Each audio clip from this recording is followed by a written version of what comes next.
السلام عليكم ورحمة الله وبركاته. ازيكم عاملين ايه؟ وحشتوني جدا جدا. النهاردة بقى جاية لكم بريفيو كده عن الاير فراير او القلاية اللي بدون زيت. هل هي فعلا تستحق فلوسها؟ خصوصا ان هي الايام دي بقت غالية. بس يعتبر من الاجهزة الرخيصة، مش الغالية واو طبعا زي الثلاجات والغسالات والحاجات دي. تمام، من الاجهزة يعني اللي سعرها متوسط. مش هنقول عالي قوي ولا هنقول سعرها يعني رخيصة. تمام، بس هل تمنها يستحق ان احنا نجيبها ولا لا، ولا هنجيبها ونركنها؟ تمام، كل حاجة هقول لكم عنها. انا جايباها من شهر 12 اللي فات، احنا دلوقتي في شهر 9. تمام، يعني قربت تكمل سنة. هل في السنة دي استخدمتها قليل ولا كتير؟ هل عجبتني ولا ما عجبتنيش؟ هي اولا ماركتها فريش. اوكي، انا قبل ما اجيبها دخلت في جروب على الفيسبوك كان اسمه لو عندك قلاية كهربائية. تمام، او لو عندك اير فراير، مش فاكره اسم الجروب بالظبط. فقعدت فيه حوالي يعني تقريبا سنه. انا لما باجي اجيب جهاز لازم يعني ايه، يعني برضو لما جيت اجيب الميكروويف، هي عشان تاتش خلي بالك. لما جيت اجيب الميكرويف برضو قعدت فتره، هل هجيبه عشان اسخن في رغيف عيش؟ دي ايه التفاهه دي؟ ده جهاز ملهوش لازمه. كنت الصراحه يعني مستهيفاه في الاول لان ما كنتش عارفاه. فدخلت برضو في جروب على الفيس وقعدت اشوف استخداماته والناس بتشكر فيه ازاي والكلام دوت لحد ما اقنعوني بيه. تمام، وفعلا جبته وحاليا ما اقدرش استغنى عنه، يوميا بيشتغل، مفيش يوم ما افتكرش ان في يوم الميكروويف ما اشتغلش فيه. زيه زي البوتاجاز بالظبط، بتشغليه بتسخني عيش، بتسخني طبق رز، بتسخني طبق خضار. هبقى ما نتوهش مع بعض، نبقى نتكلم عنه في ريفيو لوحده. تعالوا بقى نشوف الاير فراير. الاير فراير برضو كنت بقول طعم الاكل مش هيبقى غير الزيت، يعني انا حاطه حاجه ما فيهاش زيت ازاي هيبقى طعمها زي الزيت؟ لا اكيد طعمها مش هتعجب ولادي. لحد ما عندي ابني الصغير كان بيجيله مغص على طول ومش عارفه ايه، الدكتوره قالت لي لازم يمنع مقليات. طفل صغير امنع عنه المقليات ازاي؟ صعب طبعا. ان انا امنع عن طفل مقليات، بطاطس، بانيه، الاطفال عايشه على الحاجات دي اصلا، ما لهمش في الخضار والرز والكلام ده. مهم الصراحه دي كانت جايه على حس ادم. وكمان انا كنت بدات ادخل في جو الرجيم والحاجات دي، اني زدت جامد وكنت عايزه اكل اكل صحي. تمام، ففي الاساس كان ادم وبعديه انا قلت لازم ان انا اخفف من الزيوت والحاجات دي، كفايه النشويات اللي انا باكلها، فمش هيبقى نشويات وزيوت. فجبتها الصراحه، ما ندمتش. انا ما بقاش عندي طاسه الزيت اللي في الفرن اللي موجوده عند كل الناس، خلاص ما بقتش موجوده عندي. بطاطس، بانيه، سمك، فراخ، تحمير الفراخ ما بقتش كنتوا طبعا عارفين ان انا دايما بعمل الفراخ في الفرن، ما بحبهاش مسلوقه. دلوقتي بقيت بسلقها، استفيد بالشوربه بتاعتها واحطها هنا، بتطلع لي كانها مشويه في الفرن بالظبط. تمام، حاجات بقى من دي كتير. يعني لو المسقعه كانت فظيعه، اول مره طلعت معايا وحشه بس فضلت وراها لحد ما طلعتها حلوه جدا المسقعه. ايه تاني؟ بانيه، سواء من اللي هو الجاهز او اللي انت بتعمليه في البيت. الكفته بتطلع فيها وهم، كفته عاديه او كفته بانيه بعملها فيها. شيش طاووق. برجر. برجر بقى، عارفين طاسه البرجر اللي كانت بتقرفنا في الغسيل والكلام ده؟ مفيش. وغسيلها سهل جدا جدا. ممكن تستخدمي معاها ورق الزبده ده، بستخدمه في الحاجات اللي حدهنها لي قوي، زي الورق الزبده ده بقصه كده وبحطها فيه. او ممكن تستخدمي الطبق السيليكون، هوريه لكم برده جايباه. تمام، بس بستخدمه في ايه؟ مثلا كفته، الكفته بتنزل دهون كتير، انما مثلا بانيه لا، بطاطس محمره لا. البرجر والكفته بستخدم ورق زبده عشان ما تبهدليش القلايه. الفراخ اللي هي اللي بتبقى متحمره بالصوص. تمام. السمك طبعا عشان ما يزفرليش الشبكه. يعني في حاجات بستخدمها، وبطاطس لا، بطاطس بستخدمها على الشبكه. تعالوا نشوفها من جوه. الحله بتاعتها ما شاء الله واسعه جدا، غسيلها سهل جدا جدا جدا فوق ما تتخيلوا.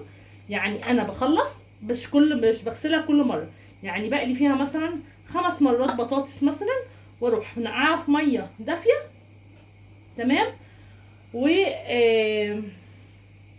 وبعد مش ميه دافيه، بتبقى سخنه، احط فيها الميه واسيبها تبرد خالص واغسلها بالسبونشه كده، بتبقى فله. بصوا كاني لسه شاريها، بصوا فله جديده كاني لسه شايفها، مع اني استخدام 9 شهور بتشتغل يوميا.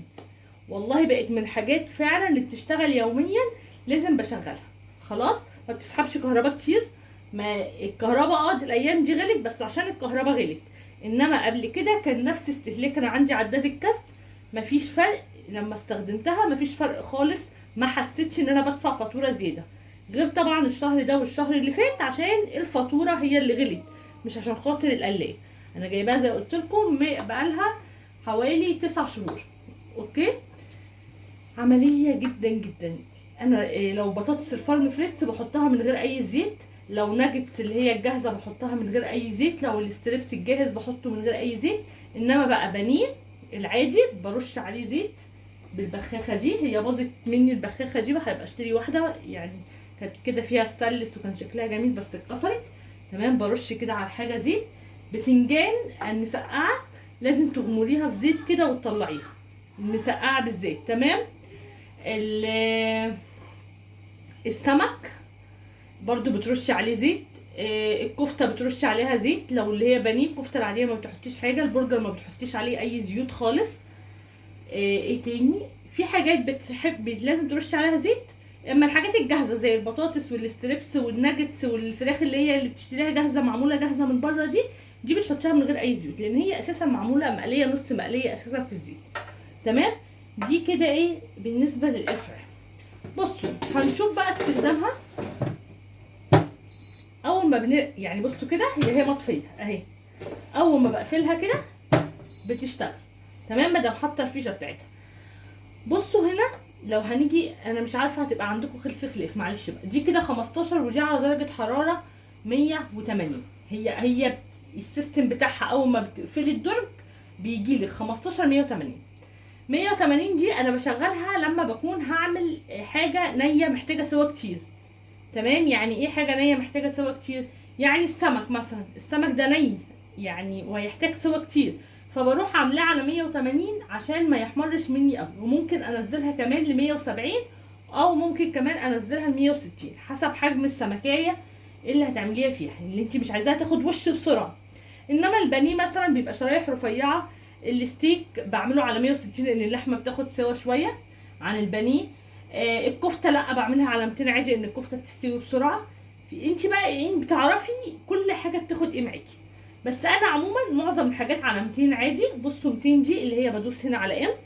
اوكي، 200 بقت اول واحده. هي المفروض بقى دي للحمه الستيك او البانيه، دي لما ادوس كده تاني هتبقى دي على البطاطس، برنامج البطاطس. دي برنامج الكب كيك 30 180 30 دقيقه نص ساعه يعني 180. خلاص. دي على برنامج الفراخ ام عظم يعني بتكون 220 دقيقه. تمام، بس طبعا الفرخه هتكون صغيره. تمام. لو دوست كده تاني هتنزل تحت كده عند السمك 12 دقيقه 200. دي كانت البانيه، دي اللحمه الستيك تقريبا. المهم 25 دقيقه 200. خلاص. دي الجمبري 4 دقايق 30. تمام، ده الجمبري. ده تجفيف الخضار. تمام، اللي قبليه هو اللي تجفيف الخضار ده الجمبري. اللي قبليه تجفيف الخضار ده الجمبري. بصوا ثواني هعمل لكم تاني ثواني عشان انا بس شايفه خلف العكس.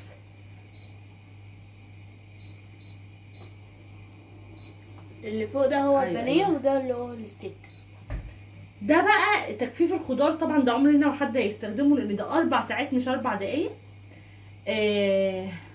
30 على 30 درجة حرارة 30 اللي هو تجفيف بتجففي الخضار اللي هو الورقيات يعني، فطبعا ده ما بيستخدمش. خلاص. طيب بصوا كده بنعمل ستارت بنطفيها وكده هنولعها تاني، هترجع تاني هي على 180 15. بصوا انا استخدامي ليها، انا ما بقعدش اعمل الفرح ده كله، انا بعمل كده بطاطس بانيه كل حاجه بتبقى معايا كده بتطلع معايا حلوه قوي. بدوس على دي تمام عشان اخليها 200 يعني بدل ما اقعد ازود من هنا، وادوس هنا عشان تبقى 20 دقيقه. بحط البطاطس 10 دقايق واروح مطلعاها هزاها واروح مرجعاها تاني. احط البانيه 10 يعني على 20 اهو، 10 دقايق حطيت البانيه، اروح مقلباه بعد 10 دقايق وارجعه تاني، الحاجه بتستوي معايا على دي. دايما بعملها على اللي هي البطاطس 224. طب لو انا في 224 200 درجه حراره 220 دقيقه، ولقيت مثلا البانيه لسه عايز يستوي حبه او البطاطس كانت كتير فعايزه تقعد اكتر، بصوا بتدوسوا هنا خلاص اهو، شايفين الزرار ده بتدوسوا عليه، بين اللي بتنور وبتطلع اللي هي الوقت ال20، يا اما هتزودي بالبلاس اهي، بصوا بقت 21 22 23، بتزودي الدقايق. يعني مثلا فاضل على القلايه 3 دقايق وتفصل وحاسه ان البتاع لسه الحاجه اللي انت حطاها عايزه سوا، بروح دايسه على دي واروح مزوده من هنا الوقت. تمام خلاص، يا اما اقلل حاسه ان هي لا عايزه تقل بس، وبسيب الحاجه وبروح اقعد بره عادي وبتشتغل لوحديها، ولا مطبخ بقى يتدهن من مطرح القليه، ولا انت مضطره تقفي قصاد الحاجه عشان ما تتحرقش منك، هي عمرها ما هتتحرق هنا، بدل انت ظبطاها هي بتفصل لوحدها. خلاص، فراحه من كل حاجه، من دهنانه المطبخ، من تقليه استخدام زيت، الزيت ما بقتش استخدم زيت اساسا، شبه انا ما بستخدمش زيت. تمام،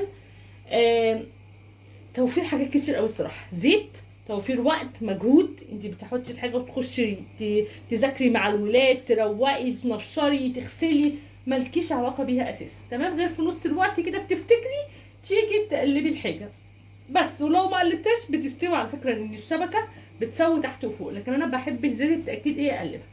طيب انا عايزه اقلل درجه الحراره دي، مثلا كنت لقيت السمك احمر، حاطه السمك ولقيت السمك احمر ولسه ما استويش، اروح دايسه برضو على نفس الزرار ده اهو، هيجيلي عند الوقت اهو، يا اما هي بتزيد ما باخرها 200 ما بتزيدش عن 200، اقلل بقى بقت 195 190 185 180. بتقل في الخمسات، هوريكوا بقى عمالة ايه تقل في الخمسات. وصلت لحد كام اخرها، بتنزل عادي خالص لحد تحت الدرجه اللي انت عايزاها، بس هي يعني السمك المفروض يبقى على 180 عشان يستوي اللحم بتاعه كويس. خلاص كده بس كده. طيب نعمل ستوب تاني. انا خلاص هعمل كده، انا اللي هقول لكم انا دايما بعمل عليه اللي هو ده، خلاص كده شغلته. اوكي، طيب عايزه بقى اشغلها، بتدوسي على ده، لو دوست على ده هيشتغل اهو كده، هي اشتغلت. طيب انا بقى عايزه اوقفها، مش هسحب بقى البتاع على طول عشان ما تشتغلش بس على الفاضي، عشان دي بقت روحي روحي والله، بخاف عليها قوي قوي قوي يعني فوق ما تتخيلوا، يعني دي دلوقتي بالنسبه لي ما اقدرش استغنى عنها. تمام، فبوقف كده من ده ستوب، واروح عامله كده ومقلبه الحاجه اللي انا حطاها، واروح مدخلاها تاني، نورت اهي، واروح مشغلاها كده تاني. خلاص كده هي ايه شغاله، بس نوقف بقى. خلاص هي دي القلايه، بجد حلوه جدا جدا. وبصوا بقى اول ما بتبدا تخلص بتلاقوها عملت كده وبتديكي انذار بالصفر ان هي خلصت، بتطلعي الحاجه معاكي تمنها، هاتيها ما تتردديش مش هتندمي. بتشتري صحتك وبتشتري صحه ولادك، انتوا عارفين ان الولاد كلها بتحب المقليات والحاجات دي، ما استغربوش طعمها بياكلوها، ما حدش علق لي على قالوا لي لا يا ماما دي طعمها مختلف لا خلاص هم اتعودوا عليها. احنا لما دلوقتي بنروح عند حد بناكل حاجه محمره مقليه في الزيت بنستغرب طعمها، انتوا متخيلين؟ يعني لما بنكون في حته وبنيجي ناكل حاجه مقليه فيها زيت، انا وعيالي بقينا بنستغرب طعمها، خلاص اتعودنا على الحاجه الصحيه الهيلثي. خلاص، فهي بجد بجد لو اشتريتيها مش هتندمي. ما بتستخدميش، هتوفر لك زيت كتير، طبعا انتوا عارفين الزيت غالي جدا، وفرتي زيت، وفرتي صحه بمعنى ايه؟ صحه من ناحيتين، ما بتقفيش قدام الحاجه بقى وتقعدي تقلي ومطبخك يتدهن وتغسلي سيراميك متدهنه، ما فيش الكلام ده خالص. طاسه الزيت اللي كنا بنقعد ندعك فيها وتبوظ ونرميها ونشتري غيرها من كتر ما هي بتتحروق مننا من القلب، خلاص ما بقتش موجوده. ما البوتاجاز كنا بنشيله فيه طاسه الزيت بقى وتقعد تدلدق كده احيانا مننا جوه الفرن، ما بقاش فيه الكلام ده. لا بجد حاجات كتير قوي يعني هي رحمه من حاجات كتير. انا كنت بكره احمر برجر بسبب طاسه البرجر اللي بيلزق فيها بقى البرجر والادام اللي لازم بالبرجر. انا هنا بحط ورقه الزبده بتاعتي واروح محمره البرجر واروح راميه الورقه في الباسكت، والقلايه بتاعتي زي الفل وجميله وما فيهاش اي حاجه. تمام، حلوه بجد، هاتوها مش هتندموا، هاتوها مش هتندموا. انا كان نفسي حد يقول لي كده من زمان. هتشتغل بالقسط، انا كنت شارياها بالقسط عادي جدا، بتدفعي كل شهر مبلغ وحاجه وبتعدي من ضمن المصاريف. بس بصوا انا عامله لها مشترك هنا وبطفيه بالزرار خلاص. فريش ماركه حلوه جدا جدا ما شاء الله، لحد دلوقتي شغاله معايا زي الفل. الله اكبر الله اكبر، ربنا يخليكي ليا يا حبيبتي. بس كده والله العظيم بقيت بحبها جدا يعني بجد، ما بتخيلش يومي من غيرها. كل يوم بقى بنحمر بطاطس، بنحمر بانيه، بكفته، الحاجات اللي الاولاد بيحبوها دي واللي احنا الكبار كمان بنحبها. فلا جميله بجد والله. بنصح اي ست بيت هاتيها ان شاء الله بالقسط، هتدفعي مبلغ صغير كل شهر بس هتوفري حق الزيت بتاع كل شهر. وما تقوليش انا هوفر في الزيت وهسحب كهرباء. يا ستي كمان لو هتسحبي كهرباء بس اشتريتي صحتك وصحه ولادك وكميه الدهون اللي بناكلها مش هناكلها تاني. تمام. بس صدقوني والله ما بتسحب كهرباء، زيها زي اي جهاز في البيت، زيها زي التلاجة، زيها زي اي جهاز في البيت، ما بتسحبش كهرباء كتير خالص. ولا الميكرويف بيسحب كهرباء كتير، عارفين الكاتل بيسحب كهرباء اعلى منها. فاي جهاز عموما في البيت بيريح الست، واكيد مفيش اهم من راحتنا يعني. خلاص فهي ديت غير اللي هي صحيه، ان هي هتوفر عليكي في المطبخ حاجات كتير، او انا كنت مفكراها بس ان هي مجرد حاجه صحيه، لكن انا اكتشفت ان ليها مميزات زي ما قلت لكم كتير قوي تانية. طبعا انا عملت لكم ريفيو عنها قبل كده اول ما اشتريتها في قناتي التانية، بس طبعا كنت لسه مستخدمهاش ومعرفش بقى المميزات والحاجات دي. واهم ما يميزها ان المطبخ بتاعك بقى مفهوش دهون الآلية. السيراميك اللي جنب البوتاجاز ده ما بقاش فيه دهون الآلية. الحوامل اللي كانت بتقعد تدهن وانا من حسن حظي ان انا جبت البوتاجاز معاها في نفس الوقت. يعني انا جبت البوتاجاز مع دي، فبوتاجاز جديد ما بيدهننش من الآلية، والحوامل تقعد تدهن ونقعد ندعك. حبة طبيخ بس اللي بيتطبخ عليه وحبة الرز وخلص من كده. ما بيبهدلش الصراحة خالص. اللي بيبهدله الوحيد اللي عايزة ابطل اعملها الكبدة، عشان الكبدة بتقعد تطرطر زيت وكده. بس طبعا ما نعرفش نعمل الكبدة هنا للأسف، مش هتبقى حلوة يعني الكبدة الاسكندراني. لكن الكبدة بقى اللي هي بالردة وبالدقيق وبالبقسماط طبعا هنا مية مية. بس كده، يا رب اكون قدرت افيدكم، ويا رب الفيديو يكون مفيد بالنسبة لكم. وبقولها تاني، اعملوا جمعية اشتروها، هاتوها بالقسط، صدقوني مش هتندموا عليها. بس كده يلا، واقول لكم السلام عليكم ورحمة الله وبركاته، وانتظروني في فيديو جديد. هحاول اعمل لكم ريفيوهات كتير عن الاجهزة اللي عندي اللي كنت مفكراها ملهاش لازمة وطلعت مهمة جدا جدا جدا. باي باي.